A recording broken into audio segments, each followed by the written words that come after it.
talk about the topic about the gifted and talented children. And now we are moving on to the marginalized learning and other marginalized groups. So in this section, you will understand that marginalization means specifically in the area of education. You will learn about the different groups that marginalize in society and in education.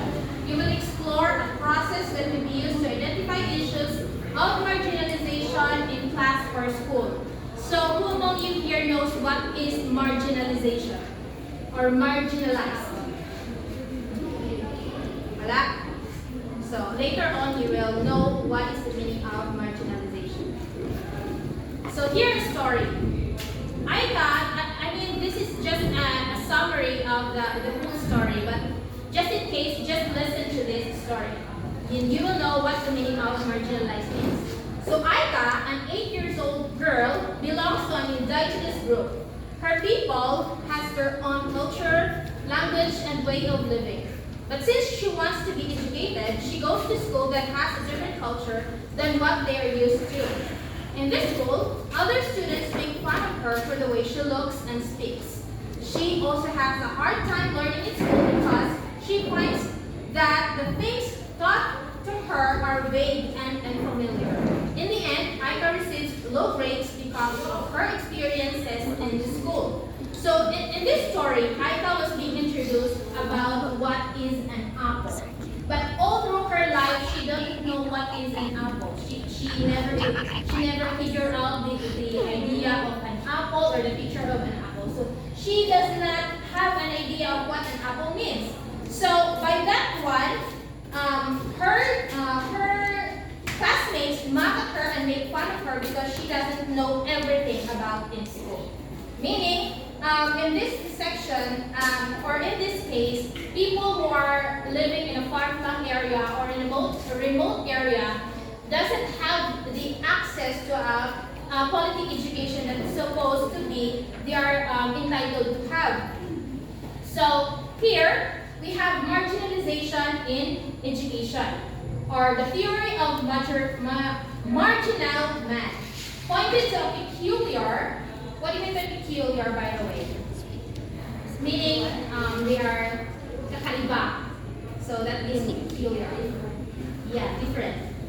Peculiar personality traits that arise from a person in place in a marginal position among two social environments that are not completely matched. So, kadalasan, in this case, those are marginalized from cultural or tribe and from people living in an industrialized area, or like in a city or in a municipality, wherein the marginalized people are those living in like sa mga bukirin or sa mga malalayong komunidad. So Robert Park and Evelyn B. Stoneyquist's analysis of the marginal man focuses on an individual who is born and raised in one culture and is immersed in a different prevailing culture. Park aptly identifies this individual as a person who became a cultural hybrid. So that is what they are meant to say about marginalized, cultural hybrid. So a crisis experience becomes a personal concern when the individual is rejected. So when you feel you are being rejected in a certain example, in a certain classroom, you are coming from a culture or a tribe or indigenous people, a group of indigenous people, and then you are enrolled in a certain setting of a classroom wherein you are being mocked for the way you speak, for the way you talk, for the way you socialize other people, and especially if you are coming from different areas, there is this gap really between people who are living in this area and this area. One way to example this one is when I enrolled in national high school, and then we have this classmate who is a valedictorian coming from a very far, from Bukit siya. So when she is being enrolled in a section 1. Kasi before, pag section 1 ka, ikaw talaga nasa ano ka, kasi wala pa namang SSP before.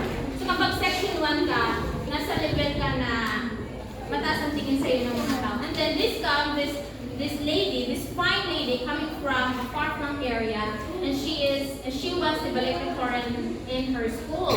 So, and the teacher and all of us expected so much from her because she is a valedictorian. But then, she, hindi naman sa hindi siya confident sa classroom because parang nai-intimidate siya sa mga classmates. Like, iba kasi pag yung pronunciation niya, iba yung pronunciation niya, iba yung way of living niya, basta iba siya, like hindi siya nakikihalo-bilo. So, meron tendency pa rin, nagbababa yung grade niya kasi hindi siya nakikipag-cooperate, kasi nahihiya siya, kasi parang kabilang siya sa isang indigenous keyword.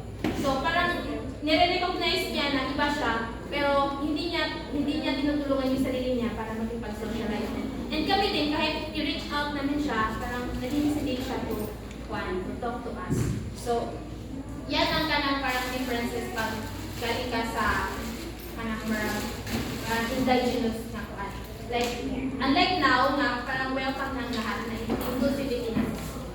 So, marginalization basically arises from culturally deeply embedded values, beliefs, standards, norms, and other factors which determine acceptability within a certain social frame. Next. So, the United Nations Development Program of 1996, as cited in RISU 2012, defines marginalization as the state of being considered unimportant. Meaning, pag nasa marginalization ka, feeling nila you are unimportant, undesirable, unworthy, insignificant, and different, resulting in inequality, unfairness, deprivation, and forced lack of access to mainstream power. So, madalas kasi kapag nasa ganitong parang minamam ka ng iba, lalo pag galing ka sa ganitong mga klaseng pag galing ka sa malayong lugar, like hindi talaga city, kadalasan you are feeling nila, feeling kasi ng mga nasa baba, sila yung nasa taas, like sila yung may power, sila yung may control. So, feeling nila kapag merong nahalo sa kanila na ibang mga ibang cultural groups, feeling nila they are undesirable, they are unimportant, so walang halaga, insignificant, and different, na kadalasan nagre-resulta sa pagkakaroon ng hindi pagkakapantay-pantay, sa pagmamalabis, and enforced lack of access to mainstream powers, hindi nabibigyan ng lugar sa pamumuno. So in its 2010 Global Monitoring Report, UNESCO stated that education plays a vital and decisive role in neutralizing the inequality and encompasses generations. However, education can also support prejudice and continue marginalization. So, sino dito ang mailan kung ano ang ibig sabihin ng UNESCO? What UNESCO stands for? United Nations. Please stand up. Okay.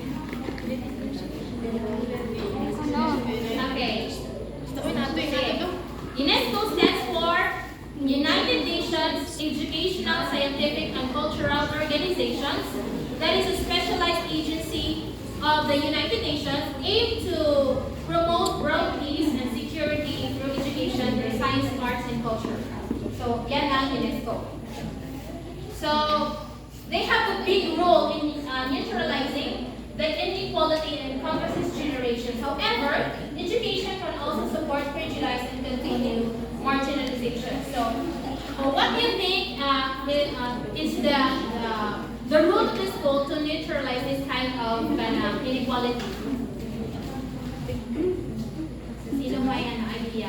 What is the role of the school to neutralize this kind of inequality and prejudice among these marginalized sectors? So, we all know that school has a power, diba? Meron tayong supposedly we have this psychological sector in which they are going to i-invent needs sa mga estudyante, especially in terms of mental health,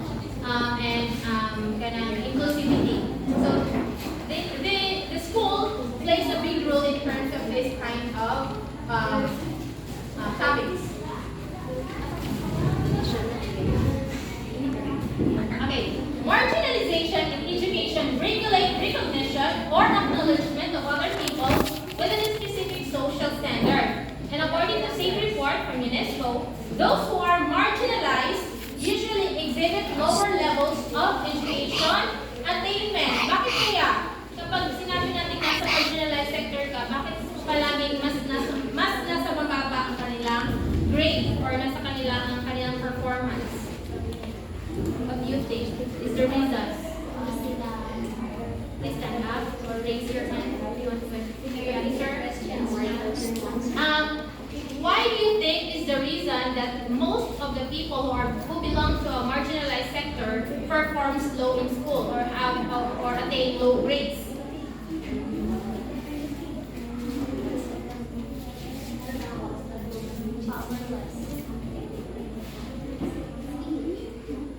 Okay.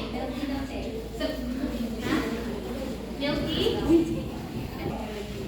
technology, one more. Your culture. Yes, that's true.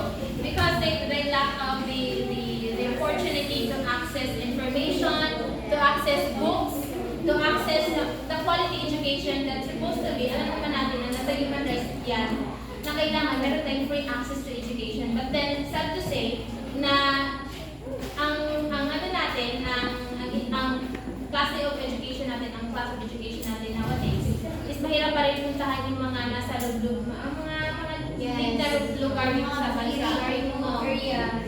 Sa mga areas na labi na mga critical areas. Hindi lang dahil walang drive yung mga guro para pumunta doon. It's just that walang support from the government. Or kung meron man, kulang. Tapos walang magandang daan. Transportation. Tapos, isa pa, kulang din sa support ng mga guro in terms of government areas sa mga lanila. Diba? Kulang ng books. Kung gusto mo galing natin halimbawa, kadalasan kasi kapag nasa mga malalayong lugar, ang kailangan ginagamit na lang of way of teaching is katong mga sa unang mga traditional, old school style of teaching. So, hindi talaga makakamit ang quality kind of education kapag ganito ang technique. So, the highest form of marginalization, therefore, is an insufficiency in the availability of education. So, ito na yung sinasabi ko na insufficient. So, hindi talaga sapat ang availability of education.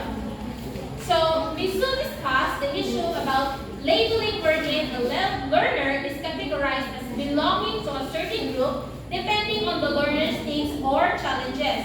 This refers to children with special needs. So, ano ba yung mga in-emphasize niya?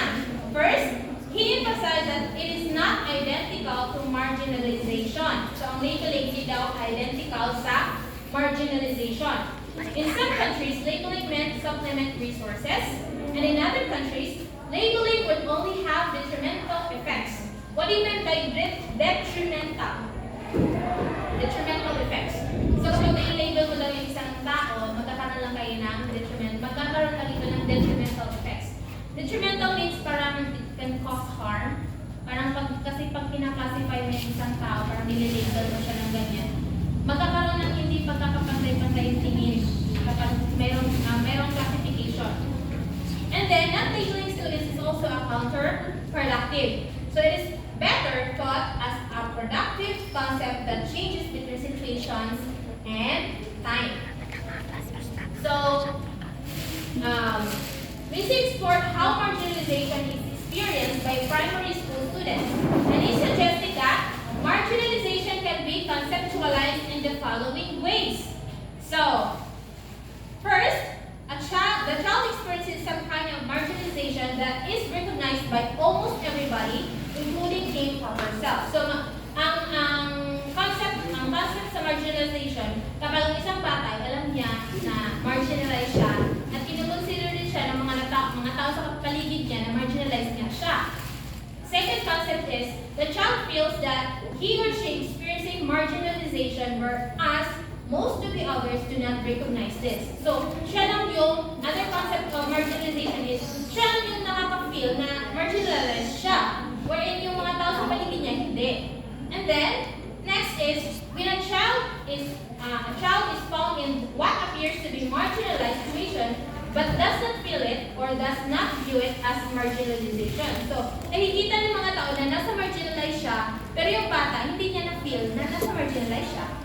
So, and the last one, and the last concept of marginalization, according to Ms. Insight, when a child is experiencing marginalization but does not admit it. So, alam niya na nasa marginalization siya, pero hindi niya tinatanggap. Hindi niya ina-acknowledge na nasa marginalization siya. So, yun. That's all. Nawan na lang yata. Okay. Next, marginalization and inclusion. So, what is the difference between marginalization and inclusion? What's an idea?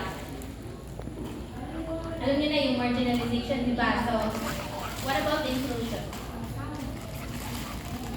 Okay? Sige. Marginalization and inclusion has difference. Marginalization is difference from among others. Where in inclusion, you are included in that group. Parang tinatanggap ka kung sino ka. So, according to Mrs. manifest how young people's voice can intensify systems, processes, and experiences in congruence with inclusive education. So, when we say congruence, it is connected or compatible, or shall we say, pagkakaugnay-ugnay.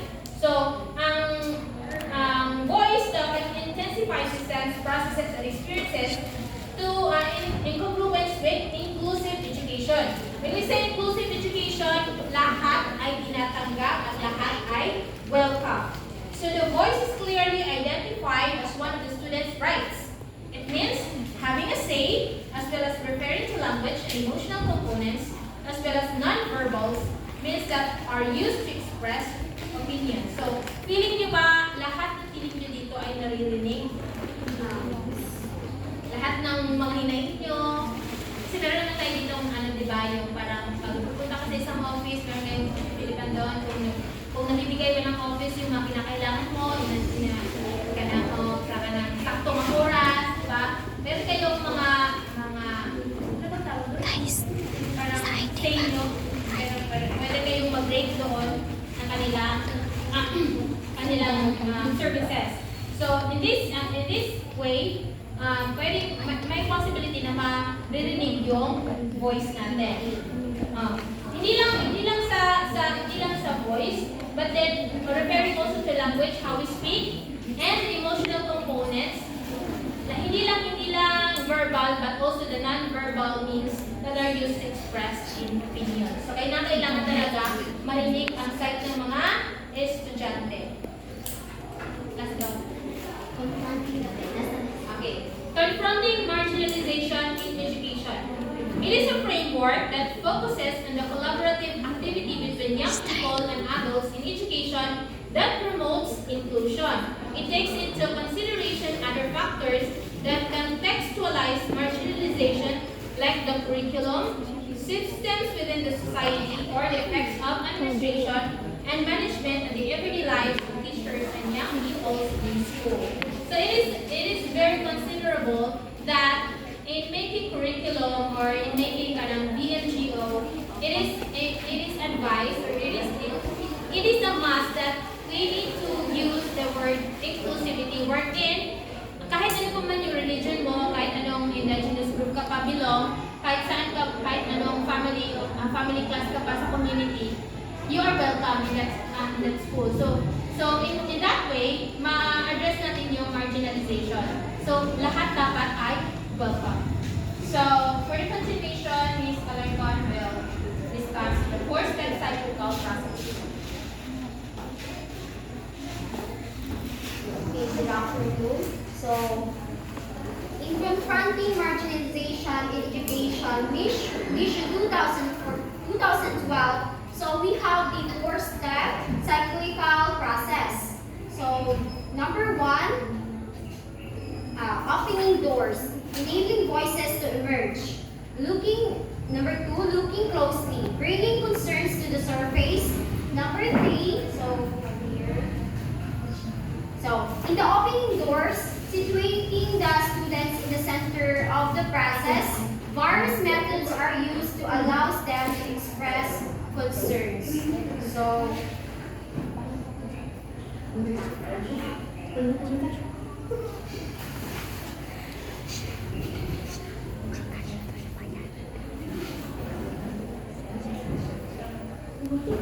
in this situation, para makonfront na to, marginalization, so we have the opening doors na kung saan nandito, ino-open nila ito upang sa ganon ay yung mga hinain ng mga tao ay mapakinggan. And then number 2 is looking closely. At this stage of the process, data gathered from step 1 is meticulously examined to identify students who may be experiencing concerns that might lead to marginalization.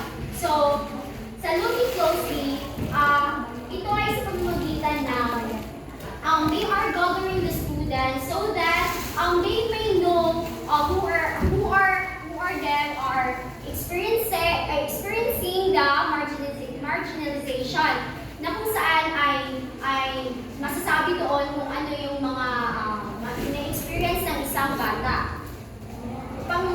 Upang unti-unti nila itong mapakinggan at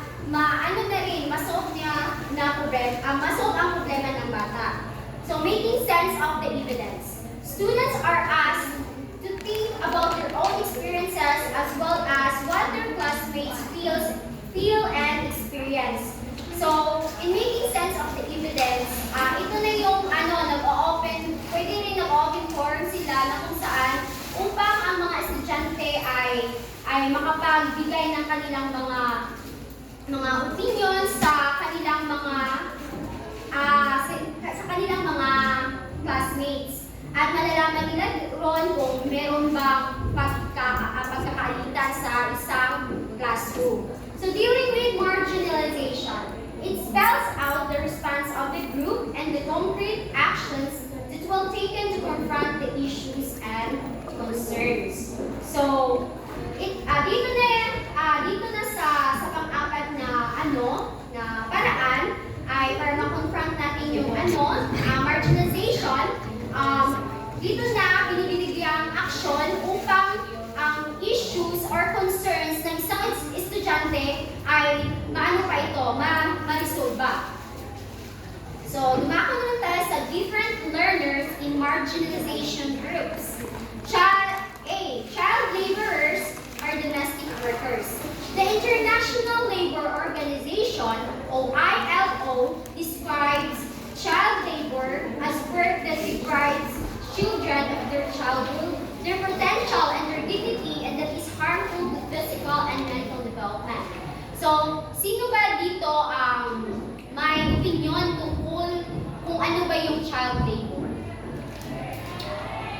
Sige, Maria?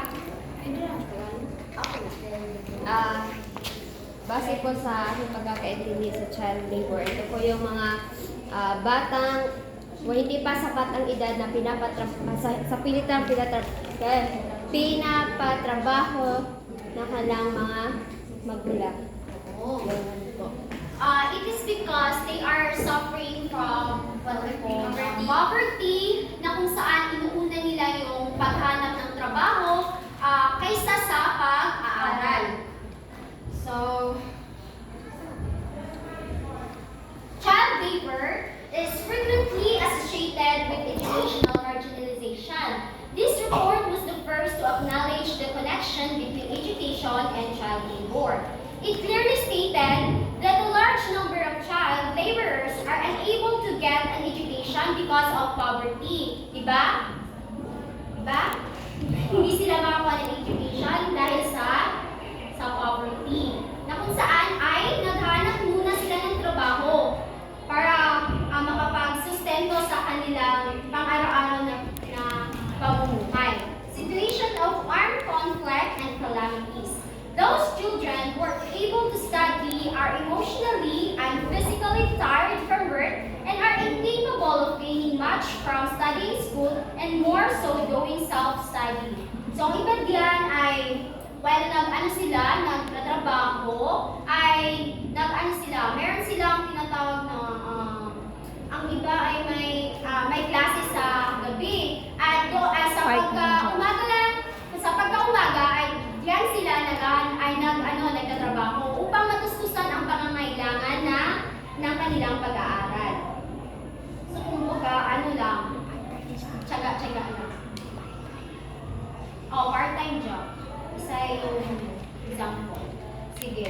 In June 2015, the theme of World Day Against Child Labor was No to Child Labor, Yes to Quality Education.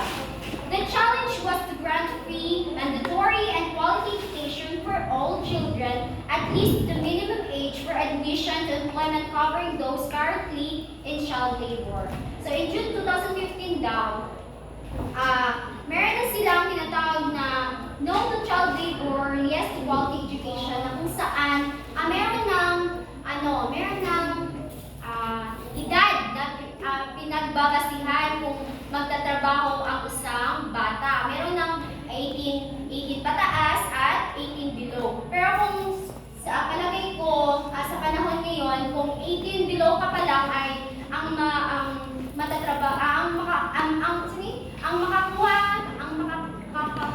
mong trabaho ay hindi maganda, na kung saan ay hirap. Pwede nga dito aswang sa ako. Diba, ang isa ka ba, labor, construction, then kung 18 pataas ng ka, tapos for example, ng human, so mas magaan-gaan ang iyong trabaho. So, letter B, indigenous people. Indigenous communities, people, and nation are those having a historical continuity with pre-invasion and pre-colonial societies that developed on their territories, consider themselves distinct from other sectors of the society. So, sige nga, sino ang may idea kung ano ba ang indigenous people? Sige, Kuya Alfie. Indigenous people is the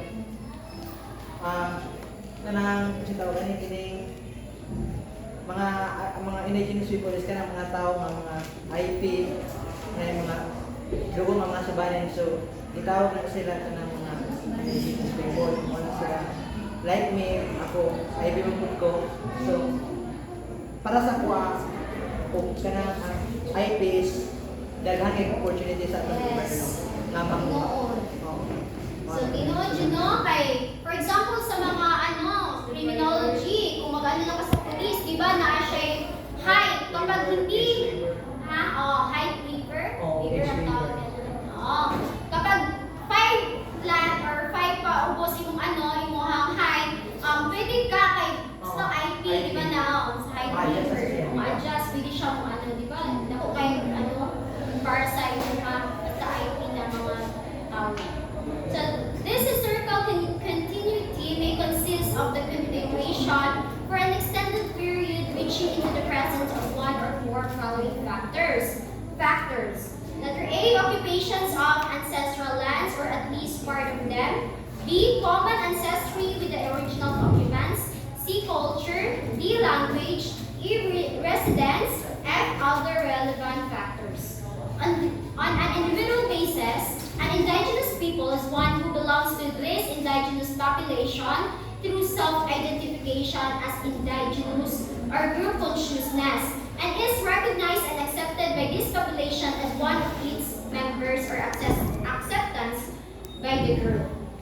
In the United Nations Declaration on the Rights of the Indigenous People 2007, indigenous people are acknowledged to have suffered from historic justices as a result of their colonization and disposition of their lands, territories, and resources, thus preventing them from exercising.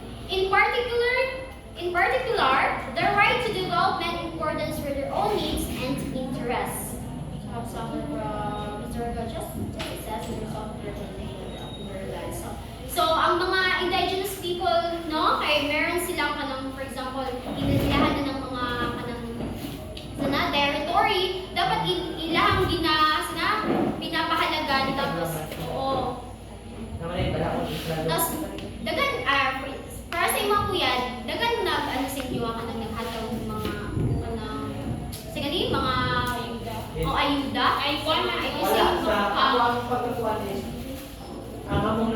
naka-benefit sa NCIP is kanang orang mga ba sa ayuda dalag sa pero ang kuan kayo kanang mga scholarship. Wala lagi offer karon sige. Every year 10 person ang masulod. So daw kayo nagabang sa mga estudyante. Okay, thank you, yeah. So, human rights abuses committed against indigenous people. Marginalization, excessive poverty, absence or lack of equality education, poor health in unsanitary and poor living condition, malnutrition, unemployment and equal opportunities for employment, expulsions from their land. So, ito yung mga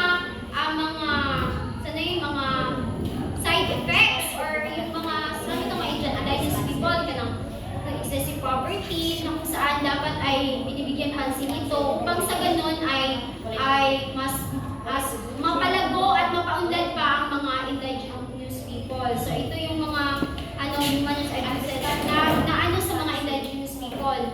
Wala silang sapat na sa kanilang pangkalusugan, malnutrisyon, nga. So dapat ito ay matutukan ng mga tao or nasa gobyerno upang mabigyan sila ng ayuda. Sige, next. The reporter will be Alfie Banatanto. Ikot ako sa podron.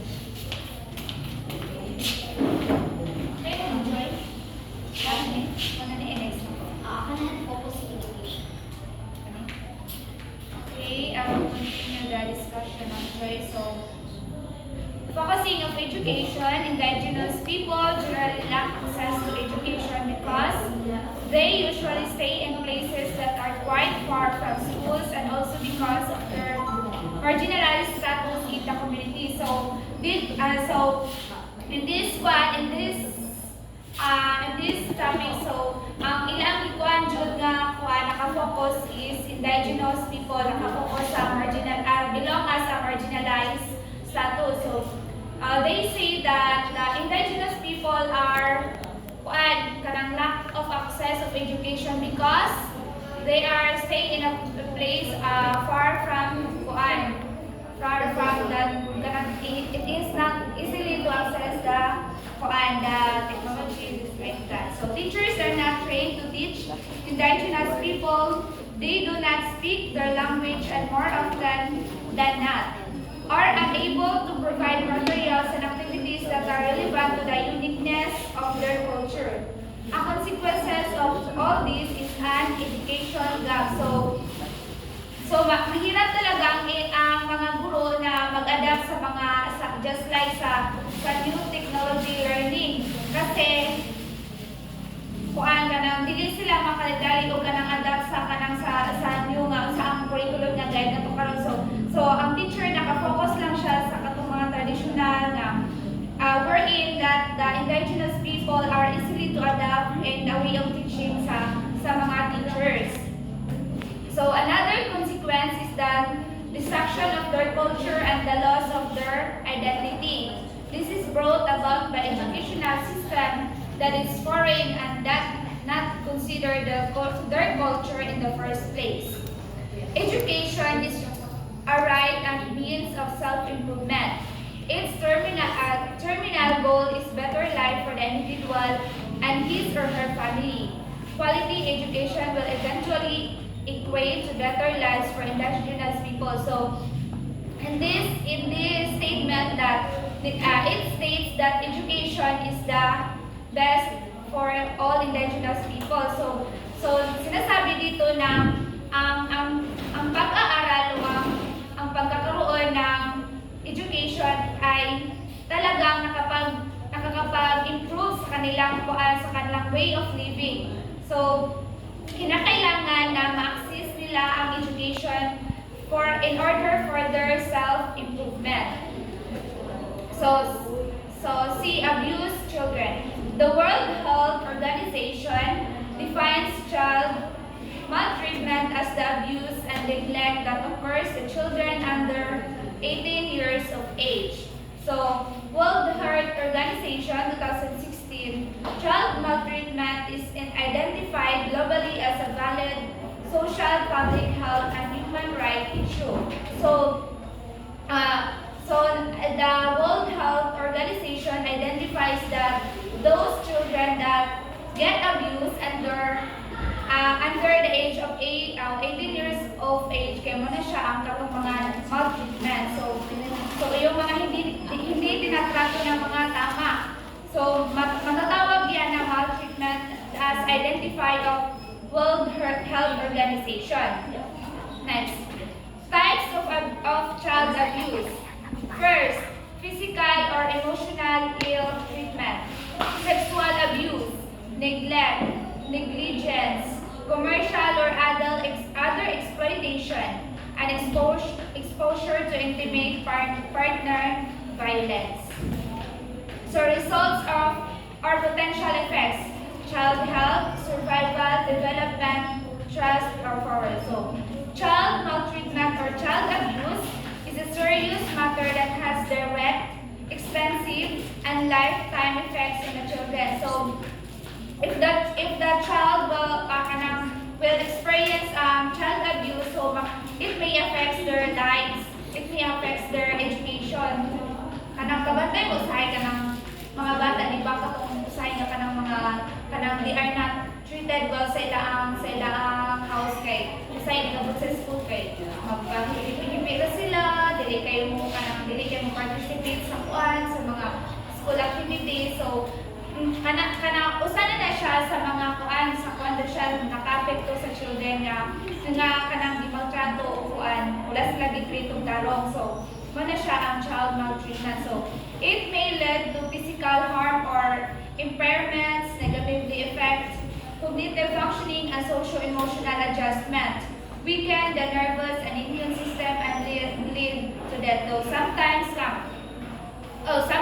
kanang di ba usahay kanang those child that may abuse kay di ba usahay kanang mga makago sila into depression, then maghigog na dayon. So dili jud siya maayo nga kanang ang treatment kanang dili na to i-treat og maayo ang bata kay it may kuan sila kanang usahay kay dili na kay sila mag-istorya, di na murag maulaw bitaw sila sa ilang kapalibot. So kinahanglan jud nga every child must be treated as well. So according to Fry et al. 2018 showed that all kinds of abuse and cruelty in childhood have an effect on educational outcomes, which included: first, school dropout, graduation, school absence, academic achievement, other educational outcomes such as grade retention, learning outcomes, remedial classes. So these are the educational outcomes that according to Fry et al. So the refugees or displaced children. So the United Nations High Commissioner for Refugees, or UNHCR, defines refugee as someone who has been forced to flee his or her country because of persecution, war, or violence.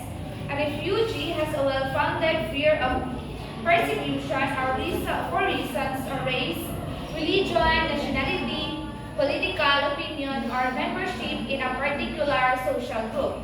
Most likely, they cannot return home or are afraid to do so. So, war and ethnic, tribal, and religious violence are leading causes of refugees fleeing to their country.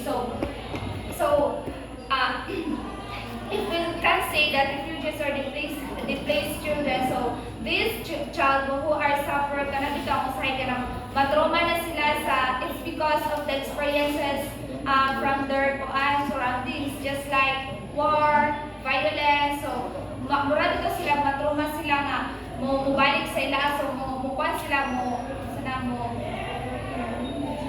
mubalik sila lain nga place nga wherein kanang good for their health. Kay di ba usahay kay kanang ang isa to ang palibot kay matrauma ta handog na ta mo stay da nga place. So the United Nations Commissioners for Refugees, so defines that these children are those kanang kuan are fear for persecution or for reasons of race. Next.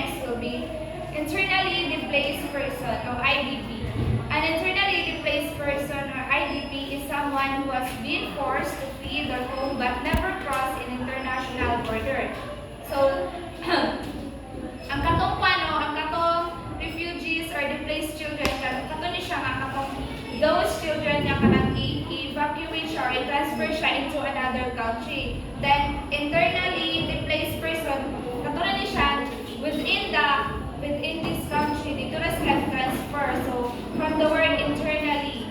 So, they are not crossed into another country. So, mag-treatment silang self within this country ra. So, IDPs, which includes people displaced by internal strife and natural disasters, are the largest group that UNHCR assessed. Unlike refugee or IDPs are not protected by international law or eligible to receive many types of aid because they are legally under the protection of their own government. According to the most recent statistics from the UN, there are 21.3 million refugees and 51% are below 18 years of age. This is the highest record so far since World War II. The refugees and the internally displaced children have something in common. One, they are not in their home. They are not secure. There is also a big possibility that they could be or are separated from their family, friends, or community. So they are those children are not in their home, not secure, and then away from their family and the community where they belong. So matawag din sila og refugees. So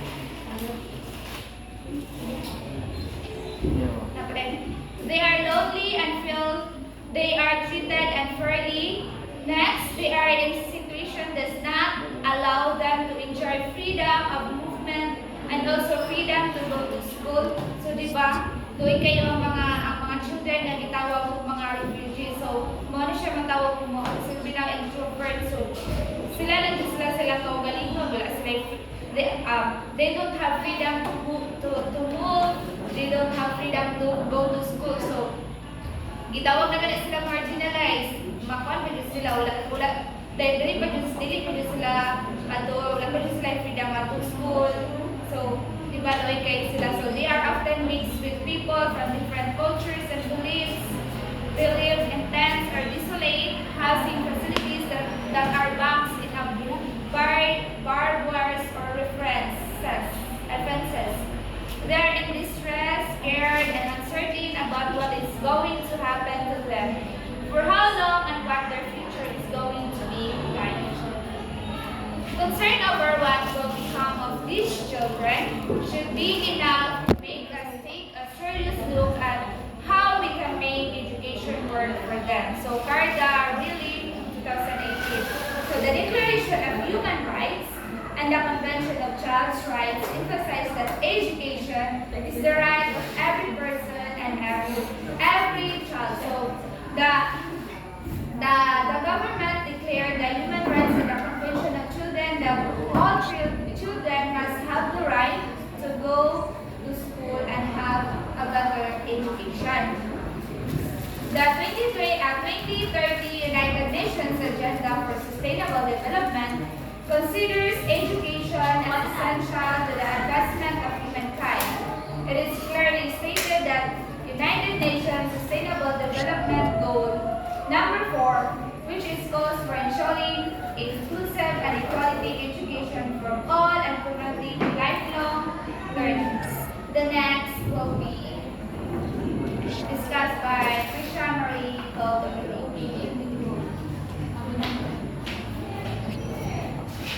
Now let's continue the discussion. Its specific objective included ensuring that all girls and boys have access to quality early child development. So all of the girls and boys have the access of quality have to bantang, all boys and girls have the quality education, care, pre-primary education, so that they are ready for family education. So eliminating gender disparities in education. So iwasan nato ang pagkumpara sa pagbuli sa mga tomboy, mga third generation, iwasan nato na siya, guys. So ensuring equal access to all levels of education and professional training for the vulnerable schooling person with disability, indigenous people, and children in presentation situation by 2015. So we need to ensure that equal access to all education sa mga tao na mga disabilities, mga indigenous people. So, UN SDG 2050, sa hiling sa SDG. 17 Development Goals. SDG? SDG. DJ? SDG. Sustainable Despite all Development these, Goals. in some areas or places, these children are provided food and shelter are given priority over education. So according to SDG 2050, mas priority daw sa uban ang pagkaon ng mga balay kaysa sa education. Aside from lack of resources, these are other complications that are hindrance to the quality of education given to these children. Countries that host them are unable to protect refugee rights to education simply because themselves have a descendant system of education and powerful government and economic institution. So, uban hindi ka makaprotect sa ubang mga student because wala po sila sakto na system sa education kay wala po kayo nakasuporta sa ilang government o sa economic institution. So, two, because of the length of time these anticipates children are determined at these areas. So, ang uban kay wala na sila time na mag-study kay balik-balik sila sa lugar kay agi-agi sa ulo kayo sa lugar. Education resources given to them not all of the quality education seem to accommodate children over time, the children's shortened learning time. So, ang isa naman dahil gamay na kailang learning na gamay na kailang mga time na mag-study sila, kaya na mag-chipot kayo mga overtime. 3. Language and the lang of the third of the so, kung pwede siya ulang yun, dapat pa study na so wala tayo kayo mga libro, mga instructor na settings bitaw na kaya kay balaran ko. Then language, kung ano siya ka na ilan mga language. So 4. The children who have been exposed to war and violence are most insights of psychosocial problems that are not addressed. According to Marginalized. So ako mga children na na-expose sa war, kay nasa yung mga sign na bitaw natin, gusto nakakonsentrate sa study nila o sa mga learning kay mura na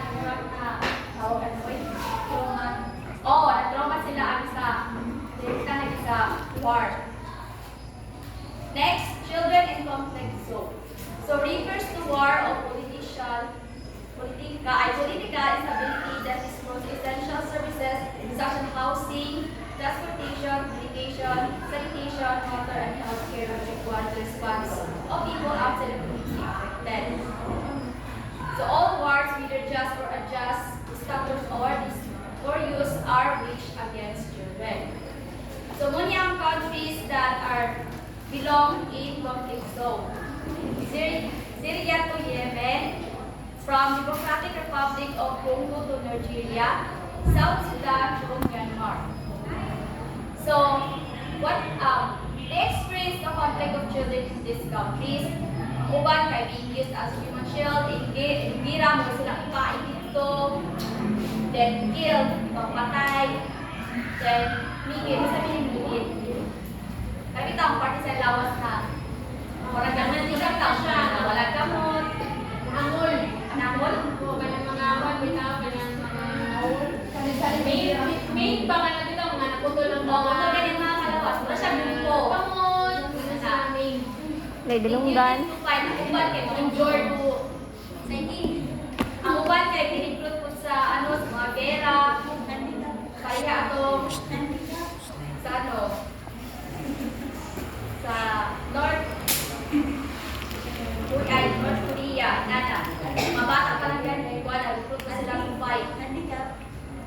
one, rape. Experience na of rape. Yes. Maray, ikuan na sila ba? Panikas oras sila sa mga tao. Para usay. sila gimong sex slave. Para usay. Then, forced marriage. Pakasal. Yes. Saan na lugar ang may... Ausan. Saan lugar ang forced marriage? Dapat ang pukusog pakasal sa sinaganahan. Sa mga master. Oo. Philippines. Sa kwan mo daw. Philippines. Naman sa Philippines, pero kasagaran kay galing sa Pero, mga Arabo. banin po. Muslim, Mga pali senyor nila. Banin po. Oo. Ay, oo. Dapat po. Ay, nakapit yung nagtira. Mga nanay nila Ay, yun. nakapatan mo guys sila. Kasi ang kasala sila. Kung sila sa mga ita. Some of them are ganang kauban sa ibang tribe. Then, sa mga ita, sa mga indigenous teacher, sa mga Buddhist, pero tradition siya. Pero ako ba mga sinabi sa mga children guys? Sa guys siya. Sa ganap pa kasi sila ito, mag-eskwela, wala na. Wala na ka-eskwela Kaya tayo. mga Muslim mo, makita na mo kuyo-kuyo. Oo. Wala na, kapag na yung bataw ma. Hindi, ipakasal ko sila dyan, wala kayo, wala ko sila yung para mag-tutor ko sila. Kore, magunay lang. O, tayo.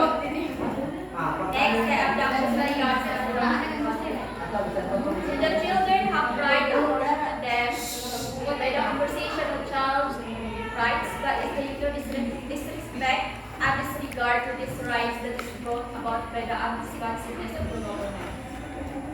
So ang children have the right daw na mag-complain daw ang mga issue na ang mga experience nila, conflict, ang mga skills, pero ang government daw wala daw ng response. So sa isa na lang.